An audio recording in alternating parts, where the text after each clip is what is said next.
आम्ही पाऊलवाटाने थोडे पुढे गेलो. तिथे समोरच एक विस्तीर्ण जागेवर उंच, दाट आणि हिरवेगार उसाचे शेत पसरले होते. उसाची ताटे इतकी उंच आणि एकमेकांत गुंतलेली होती की बाहेरून आतले काहीच दिसणे शक्य नव्हते. जणू काही निसर्गानेच एक सुंदर आणि शांत जागेची निर्मिती केली होती. या बाहेर आता ऊन वाढेल. आत खूप छान गारवा असतो, राधा म्हणाली आणि पुढच्या क्षणी तिने मागे वळून माझा उजवा हात आपल्या दोन्ही मऊ हातांमध्ये घेतला आणि ती मला त्या दाट उसाच्या फळाच्या अगदी मध्यभागी घेऊन गेली. बाहेरचे जग मागे सुटले होते आणि त्या विस्तीर्ण शांततेत आता फक्त आम्ही दोघेच होतो. उसाच्या पानातून गाळून येणारे कोवळे ऊन थेट राधाच्या चेहऱ्यावर पडत होते, ज्यामुळे तिचे सौंदर्य अधिकच खुलून दिसत होते. तिच्या श्वासांचा वेग वाढला होता आणि तिच्या नजरेत एक अनावर ओढ दिसत होती. तिला इतक्या जवळ पाहून माझ्या मनात भावनांचा पूर आता. मी आयुष्यभर पहिल्यांदाच स्वतःचा ताबा गमावून होतो. शहरातल्या कॉर्पोरेट जगाच्या वावरण्यात माझ्या हातांना गावाकडच्या या साध्या निष्पाप पूरच्या स्पर्शाची ओढ लागली होती. मी तिला हळूच स्वतःकडे ओढण्याचा प्रयत्न केला आणि माझे ओठ तिच्या गालाच्या त्या खळीकडे झुकू लागले. पुढच्या क्षणी राधा दचकली. तिच्या डोळ्यात प्रेमासोबतच एक सुप्त भीती आणि सामाजिक दडपण चमकून गेले आणि मला हलकेच मागे ढकलत नकार दिला. "नका हो शहरातले बाबू, प्लीज असं करू नका," ती काहीशी अडखळत थरथरत्या आवाजात म्हणाली.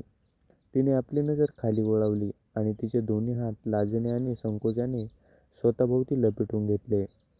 तिचा तो नकार मला दूर लोटणारा नव्हता, तर तिच्या मनातल्या मर्यादांची आणि माझ्याबद्दलच्या आदराची ती एक नाजूक भिंत होती. तिचा तो नकार पाहून मी तिथेच थांबलो. माझ्या मनात तिच्याबद्दलचा आदर आणखीनच वाढला.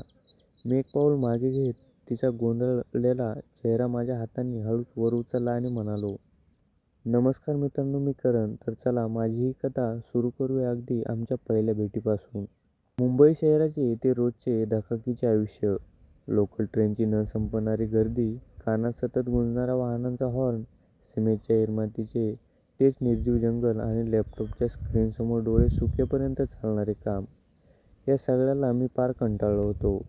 शेवटी एक दिवस मी ठरवले, काही काही दिवसांसाठी या शहराला निरोप द्यायचा आणि थेट मामाच्या गावाला निघून जायचे.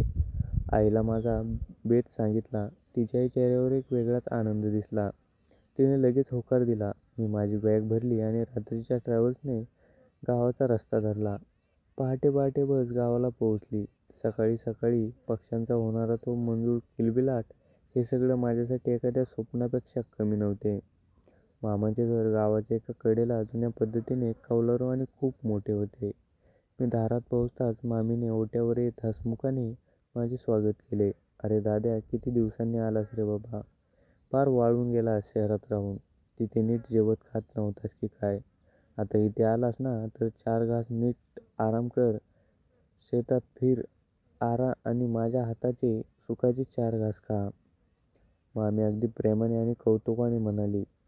मी हसलो, माझी बॅग आत ठेवली आणि हातपाय धुवून ओट्यावर येऊन बसलो. मामी आत माझ्यासाठी गरम चहा आणि पोहे बनवायला गेली. मी ओट्याला टेकून बसलो आणि अंगणात नजर फिरवू लागलो. अचानक माझे लक्ष शेजारच्या घराच्या गच्चीकडे गेले. तिथले घरही मामाच्या घराला लागूनच होते आणि दोन्ही घरांच्या मध्ये फक्त एक छोटीशी दगडी भिंत होती. त्या गच्चीवर एक मुलगी नुकतेच धुवून काढलेले कपडे सुकवण्यासाठी दोरीवर टाकत होती.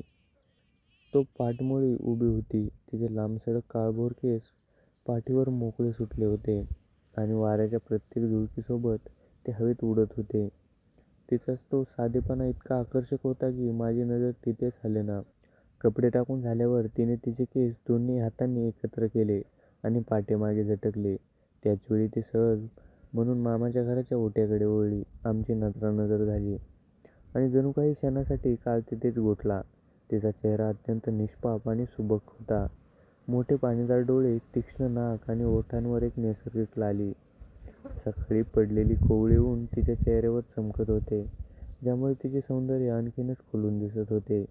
शहरात मी बऱ्याच आधुनिक सुंदर मुली पाहिल्या होत्या, पण या मुलीच्या एका साध्या हसण्यात जी जादू होती, ती मी आजवर कधीच अनुभवली नव्हती. ती गेल्यावरही माझी नजर त्याच रिकाम्या गच्चीकडे खिळून राहिली होती. तेवढ्यात मामी हातात चहाचा कप घेऊन बाहेर आली. मी स्वतःला सावरले आणि चहाचा कप हातात घेऊन अगदी सहज विचाराचा आव्हानात म्हणालो, मामी, शेजारच्या घरात कोण राहतं गं? म्हणजे मगाशी गच्चीवर एक मुलगी कपडे वाळत घालत होती. मामीने हसून माझ्याकडे पाहिले आणि म्हणाले, अरे ती शेजारच्या पाटलांची मुलगी. तिचं नाव राधा. खूप गुणी आणि लागवी मुलगी आहे बघ. शहरात कॉलेज संपवून आत्ताच काही दिवसापूर्वी गावाकडे आली आहे. घरात सगळ्यांची लाडकी आहे. राधा, मी मनातल्या मनात ते नाव पुन्हा एकदा उच्चारले. नाव जितके गोड होते तितकीच ती स्वतःही सुंदर आणि मनाला भोवळ पाडणारी होती. गावाकडच्या माझ्या पहिल्याच दिवशी पहिल्यांदाच नजरेत माझ्या शहराच्या कोरड्या पडलेल्या आयुष्यात प्रेमाची एक नवी सुगंधी पालवी फुटली होती. राधाच्या त्या एका हसण्याने माझ्या मनाचा ताबा घेतला होता आणि आता मला वेध लावले होते तिच्याशी बोलण्याचे, तिला पुन्हा एकदा पाहण्याचे. गावात येऊन आता 4 दिवस झाले होते. या 4 दिवसात माझा आणि राधाचा अनोखा न बोलतानाही खूप काही सांगून जाणारा दिनक्रम सुरू होता. ती सकाळी उठून अंगणात चहा प्यायला आलो की ती नेमकी त्याच वेळी दारात रांगोळी काढायला किंवा तुळशीला पाणी द्यायला यायची. आम्ही दोघेही एकमेकांकडे पाहायचो. आमची नजरानजर झाली की तिच्या चेहऱ्यावर तेच गोड हसू उमलायचे. ती लाजायची आणि तिचे ते मोठे पाणीदार डोळे खाली झुकायची. शहरातल्या कॉर्पोरेट जगात वावरणारा, मीटिंगमध्ये तासनतास अक्कल बोलणारा मी राधासमोर आणि अगदी निशब्द व्हायचो. तिला पाहताच माझ्या छातीतील धडधड इतकी वाढायची की तिला हाय म्हणायची हिंमतही मला होत नसे. पण त्या शांततेतही एक वेगळीच गंमत होती. आम्ही न बोलताही नजरेने खूप काही बोलत होतो. तिचे ते वाऱ्याने उडणारे केस, तिची पैंजणाची नाजूक छुमछुम आणि तिची ती चोरून पाहण्याची ढब. मी पूर्णपणे तिच्या प्रेमात वेडा झालो होतो. शहरातली गर्दी विसरून मी आता पूर्णपणे गावाकडच्या या सुगंधी हवेत आणि राधाच्या आठवणीत हरवून गेलो होतो. 5व्या दिवशी दुपारी मामा आणि मामी दोघेही जवळच्या एका गावात नातेवाईकांकडे लग्नासाठी गेले होते. दुपारी गावामध्ये कमालीची शांतता होती. कडक ऊन असल्यामुळे सगळे लोक आपापल्या घरात विश्रांती घेत होते. मी घराच्या ओट्यावर एका खाटेवर पडलो होतो आणि मोबाईलमध्ये काहीतरी पाहत होतो. पण माझे लक्ष मात्र शेजारच्या दाराकडे होते. तेवढ्यात दोन्ही घरांच्या मधल्या त्या नाजूक दगडी भिंतीजवळ एक अतिशय मंजूळ आणि हळूवार आवाज आला. काय हो शहरातले बाबू, गावात येऊन फक्त घरातच बसून राहणार का? की आमचा गाव आणि रानाचे फिरून बघण्याची इच्छा आहे? मी दचकून डावीकडे पाहिले. भिंतीला टेकून राधा उभी होती. तिच्या एका हातात स्टीलचा ताकाचा तांब्या होता आणि दुसऱ्या हाताने ती आपल्या ओढणीचा कोपरा बोटाभोवती गुंडाळत होती. आज तिने पिवळ्या रंगाचा साधा कुर्ता घातला होता, ज्यामध्ये तिचे सौंदर्य एखाद्या उमलेल्या चाफ्यासारखे खुलून दिसत होते. दुपारच्या उन्हात तिच्या चेहऱ्यावर हलकासा घाम आला होता, ज्यामुळे तिच्या गालावरची त्वचा अधिकच चमकत होती. तिला इतक्या जवळ पाहून माझी जीभ जणू टावळून लागली. मी खाटेवरून उठून उभा राहिलो आणि चाचरत म्हणालो, ते काही नाही. सहज बसलो होतो. आणि हो, फिरायचे तर खूप आहे, पण मला इथे रस्ते आणि रानवटी माहिती नाहीत ना नीट. कुठे चुकलो तर? माझे उत्तर ऐकून राधाने आपले दोन्ही डोळे मोठे केले आणि गालातल्या गालात हसत म्हणाली, रस्ते माहीत नाहीत ना? मग मी आहे ना दाखवायला. आमचं गाव, आमची हिरवीगार शेतं आणि विहीर. दाखवू का तुम्हाला? हो नक्कीच, मला खूप आवडेल तुझ्यासोबत यायला. मी कोणताही विचार न करता लगेच होकार दिला. माझा होकार ऐकताच राधाच्या चेहऱ्यावर एक निरागस आनंद पसरला. ती ठीक आहे. मग उद्या सकाळी लवकर सूर्य उगवायच्या आधी तयार राहा. उद्या बाबा पहाटेच बैलांना घेऊन लांबच्या शेतात जाणार आहेत आणि आई घरीच असेल. मी तुम्हाला आमची घराशेजारची मोठी शेतं दाखवायला नेईन, राधा म्हणाली. तिने हातातील ताकाचा तांब्या भिंतीवरून हळूच ओट्यावर ठेवला. जाता जाता तिने तिचे ते काळेभोर, आंबाड्यात बांधलेले डोळे आणि माझ्या डोळ्यात रोखले. एक कातर नजर टाकली आणि ती हलकेच पावले टाकत आत निघून गेली. राधा गेल्यानंतरही हवेत तिच्या सुवासिक तेलाचा आणि तिच्या अस्तित्वाचा एक मंद सुगंध रेंगाळत राहिला. मी तो तांब्या हातात घेतला. ताक पिताना मला असे वाटले की मी जणू अमृताचा घोट घेत आहे. त्या रात्री मला अजिबात झोप आली नाही. मी अंथरुणावरून फक्त कडे बदलत होतो. डोळे मिटले की राधाचा तो हसरा चेहरा, तिचे ते बोलके डोळे आणि उद्या ती माझ्यासोबत असणार हा विचारच मला सुखावून जात होता. उद्या सकाळी तिच्याशी काय बोलायचे, कसा पुढाकार घ्यायचा याचं गोड विचारात रात्रभर कधी सरली आणि पहाटेचा गारवा कधी सुरू झाला हेच मलाच समजले नाही. आयुष्यात पहिल्यांदाच मी कोणाच्या तरी भेटीसाठी इतका व्याकुळ झालो होतो. पहाटेचे अजून 5:30च वाजले होते. हवेत एक सुखद, अंगावर काटा असणारा गारवा होता. पक्ष्यांचा किलबिलाट नुकताच सुरू झाला होता आणि संपूर्ण गावावर धुक्याची एक पांढरीशुभ्र चादर पसरली होती. मी रात्री ठरल्याप्रमाणे वेळेच्या आधीच आवरून तयार झालो आणि घराबाहेर आलो. हृदयाची धडधड आधीच वाढलेली होती. तेवढ्यात शेजारचे दार हलकेच उघडले आणि राधा बाहेर आली. तिला पाहताच माझे डोळे तिथून खिळवून राहिले. आज तिने फिकट हिरव्या रंगाची सुती साडी नेसली होती. साडीच्या काठावर चंदेरी रंगाची नाजूक नक्षी होती. तिचे ओले केस पाठीवर मोकळे सोडले होते, ज्यातून पाण्याचे थेंब तिच्या साडीवर टपकत होते. कपाळावर एक छोटीशी हिरवी टिकली, हातात काचेच्या हिरव्या बांगड्या आणि पायात पैंजण. ती साध्या साडीतही एखाद्या अप्सरेसारखी अपूर्व दिसत होती. ती चालत असताना तिच्या पैंजणाचा होणारा छुमछुम आवाज आणि त्या शांत पहाटे थेट माझ्या मनात घुमत होता. खूप घाई दिसते शहरातल्या बाबूला माझी वाट पाहत उभे होते की काय?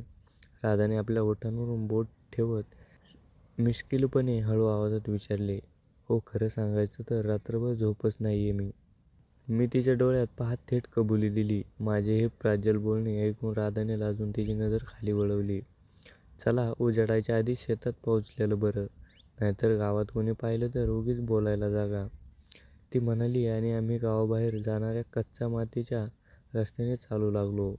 दोन्ही बाजूंना पसरलेली हिरवीगार शेत, त्यावर पडलेले दवबिंदू आणि आमच्या पावलांखाली येणारी मऊमाती. निसर्गाचे हे रूप माझ्यासाठी नवीन होते. पण त्याहूनही सुंदर अनुभव म्हणजे माझ्या बाजूला चालणारी राधा होती. सुरुवातीला आमच्यात एक अनामिक शांतता होती. फक्त तिच्या साडीचा होणारा सळसळाट आणि पैंजणाचा नाद ऐकू येत होता.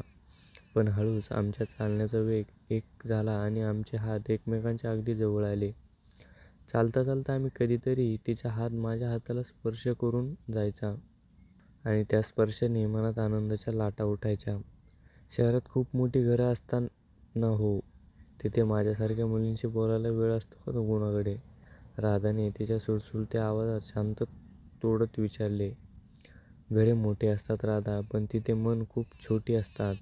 तिथे गर्दी खूप आहे, पण त्या गर्दीत प्रत्येकजण एकटा आहे. तुझ्यासारखा निरागसपणा, हे गोड हसू आणि हा साधेपणा तिथे कुठे शोभून सापडणार नाही. मी तर या 4 दिवसात शहर पूर्णपणे विसरून गेलोय. फक्त तुझ्यामुळे मी थांबलोय आणि तिच्याकडे वळून पाहिले. माझे हे शब्द ऐकून राधा जागच्या जागी थांबली. तिच्या गालावर तांबूस छटा उमटली. तिने तिचे पाणीदार डोळे वर केले आणि माझ्याकडे पाहिले. तिच्या नजरेत एक वेगळीच ओढ आणि माझ्या आत्मेष्मा होती. आम्ही चालत चालत तिच्या शेताच्या वेशीवर आलो. तिथून थोडे पुढे गेल्यावर एक जुनी विहीर होती, ज्याच्या बाजूला पाण्याचा मोठा हौद आणि बाजूलाच एक मोठी लिंबाची सावली होती. विहिरीच्या पाण्याचा खळखळ आवाज येत होता.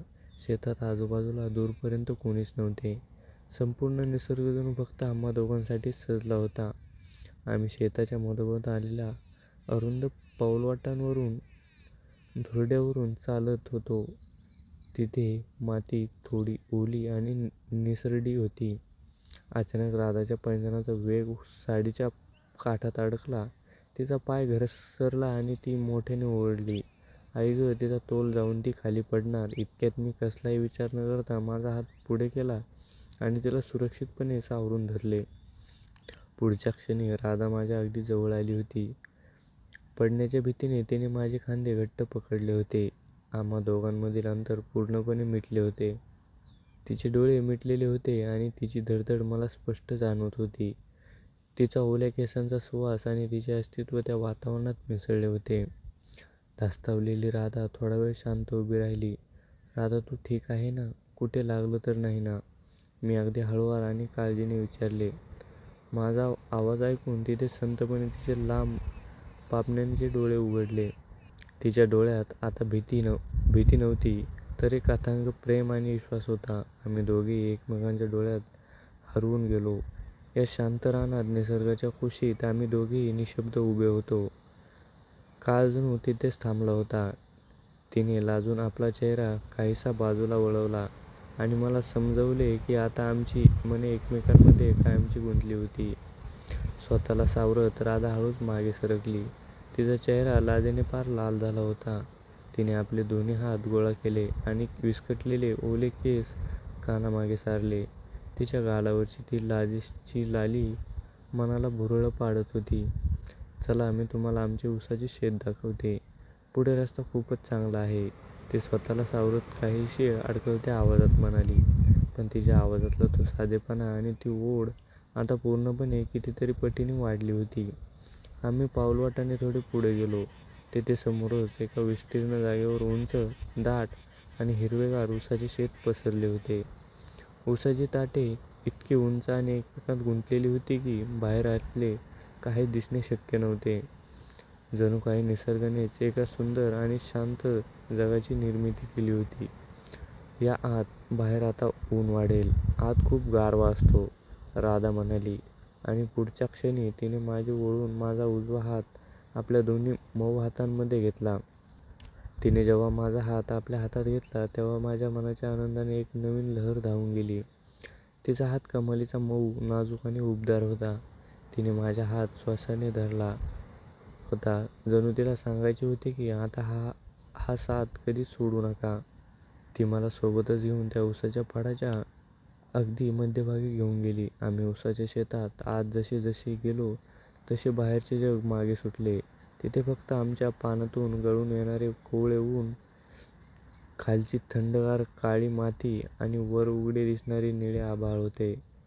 तिथे पूर्ण शांतता होती, इतकी शांतता की फक्त वाऱ्यामुळे उसाच्या पानांचा होणारा सळसळाट स्पष्ट ऐकू येत होता. अगदी जगाच्या सर्व चिंता विसरून एका वेगळ्या सुंदर दुनियेत आलो होतो. राधा अचानक एका ठिकाणी थांबली. तिने हळूच मागे वळून माझ्याकडे पाहिले. उसाच्या पानातून येणारे उन्हाचे एक किरण नेमके तिच्या चेहऱ्यावर पडले होते, ज्यामुळे तिचे ते पाणीदार डोळे अधिकच चमकत होते. तिच्या नजरेत आता एक अनावर ओढ आणि प्रचंड प्रेम एकत्र दिसत होते. शहरातल्या बाबू, खरं सांगा ना, तुम्हाला आमचं गाव आणि आमची शेतं खरोखरच आवडली की? तिचे वाक्य अर्धवट राहिले. मी एक पाऊल पुढे पुढे टाकले आणि तिच्या जवळ गेलो. मी अत्यंत आदराने आणि प्रेमाने तिचा हात माझ्या हातात घेतला. गावात तर सुंदर आहेच राधा, पण या गावाहून, या निसर्गाहून आणि या जगातील प्रत्येक गोष्टीहून जास्त मला तू आवडली आहेस. जेव्हापासून तुला त्या गच्चीवर पाहिले आहे तेव्हापासून माझे मन माझ्या ताब्यात नाही. मी शहरातल्या धावपळीत हरलो होतो, पण माझ्या या डोळ्यांनी मला जगण्याचा एक नवा अर्थ दिला आहे. मी तुझ्यात प्रेमात पडलो आहे. मी थेट तिच्या डोळ्यात पाहत माझ्या मनातील भावना मोकळ्या केल्या. माझे हे शब्द ऐकताच राधाच्या डोळ्यात आनंदाचे अश्रू तरळले. मला वाटलं होतं, तुम्ही शहरातले मोठे साहेब आहात, माझ्यासारख्या गावाकडच्या साध्या मुलीकडे तुम्ही का लक्ष द्याल? पण मीही तुमच्यात माझा जीव गुंतलाय, ती अत्यंत हळुवार आणि प्रांजळ आवाजात म्हणाली. तिचे ते शब्द ऐकून माझ्या मनातील तिच्याबद्दलचे प्रेम आणखीनच गडद झाले. आम्ही दोघेही काही क्षण एकमेकांकडे पाहत राहिलो. तिने लाजून आपले जड झालेले डोळे बंद केले. त्या उसाच्या दाट सावलीत, वाऱ्यांच्या त्या मंजूळ सळसळाटात निसर्गाला साक्षी ठेवून आम्ही एकमेकांना आयुष्यभर सोबत देण्याचे वचन दिले.